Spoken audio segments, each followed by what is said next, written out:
I represent a lot of healthcare providers, and many of my clients provide a service known as IV hydration or IV therapy. It's become very common lately. Many med spas may also offer these services, but unfortunately, these types of services are not without risk.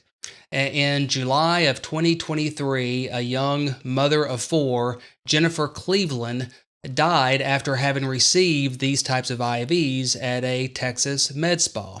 Of course, in the months that followed, state lawmakers moved to make these types of services safer for all Texans. And as a result, we got what is called House Bill 7349, also called Jenifer's Law.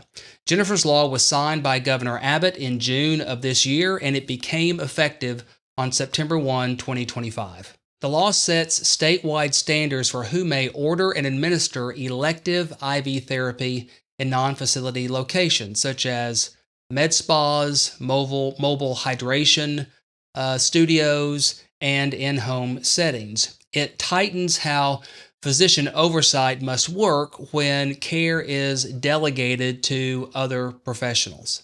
So who does this law apply to? It applies to elective IV therapy. Now, the statute defines elective intravenous therapy as IV treatment sought by a patient to relieve temporary discomfort or improve short-term wellness. Think of hydration drips, vitamin infusions, and similar types of services. Now, these rules apply when the IV is provided outside of a physician's office or outside a health facility or a mental or medical hospital. In other words, the law targets non-facility locations that really have fueled the growth of this wellness-focused IV service.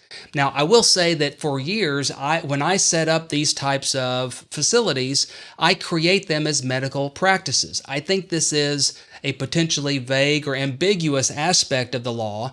I'm treating it as if it applies to even medical practices that are operating as med spas. Oftentimes, these types of medical practices don't have a physician on site. They may have nurse practitioners or physician assistants that do good faith exams of patients, but it's not really a traditional physician's office. I'm going to treat those locations as being covered or required to comply with this law. So if you're an IV service offered at a spa, a pop-up mobile unit, or a hotel, or a workplace, or even a client's home, this law likely will apply to you. So there are two main changes this law requires. Let's think first about who can prescribe this type of IV therapy.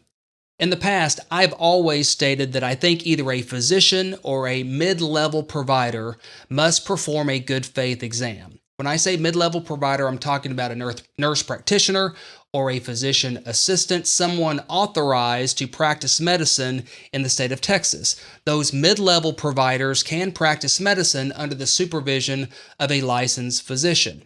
And so this new law makes clear that there must be a physician or a mid-level provider involved in conducting what we call a good faith exam or an assessment of the patient's condition and order the IV therapy.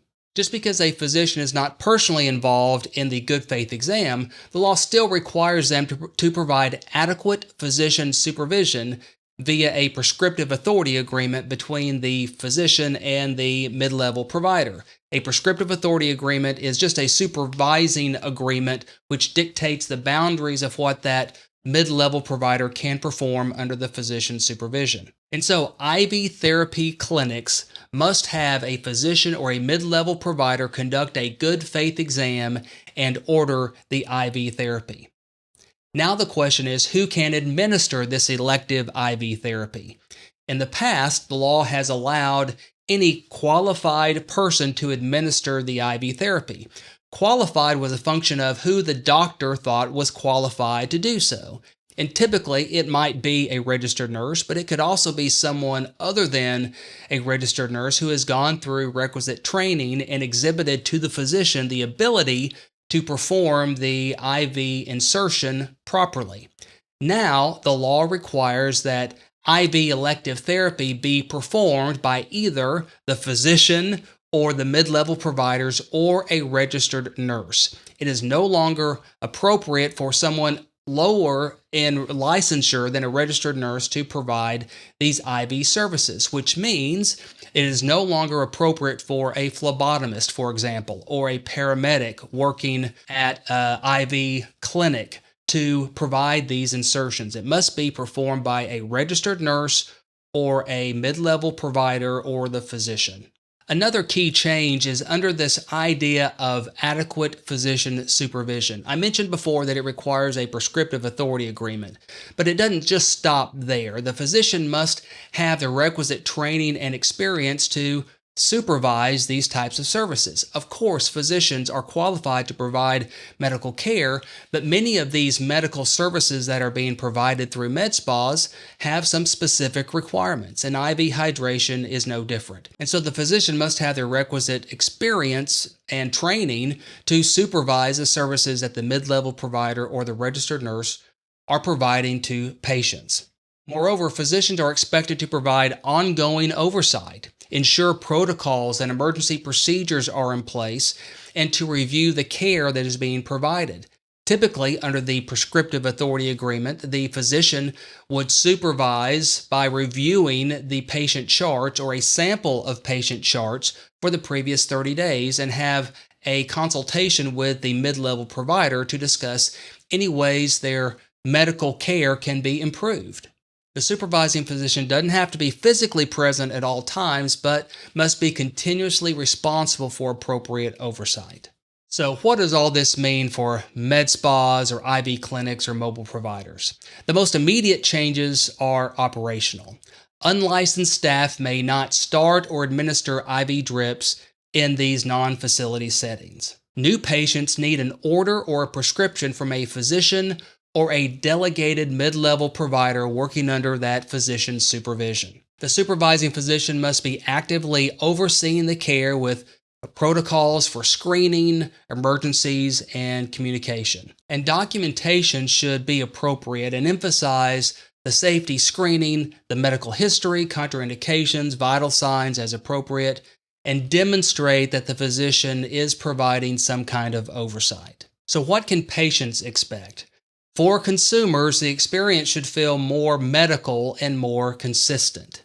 When starting a new treatment, patients should be asked about their medical history, allergies, medications, and other conditions that could impact whether IV therapy is appropriate for them.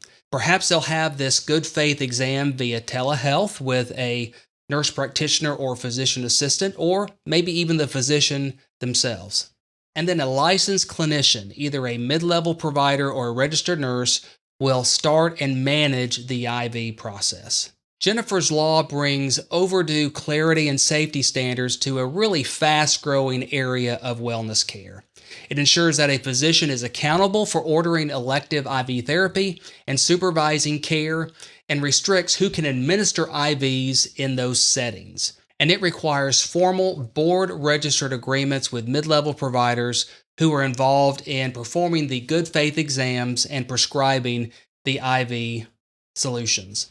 Clinics need to tighten protocols, adjust staffing, and document this oversight. Hopefully, physicians should see better screening and more professional care, all delivered more safely to Texas patients.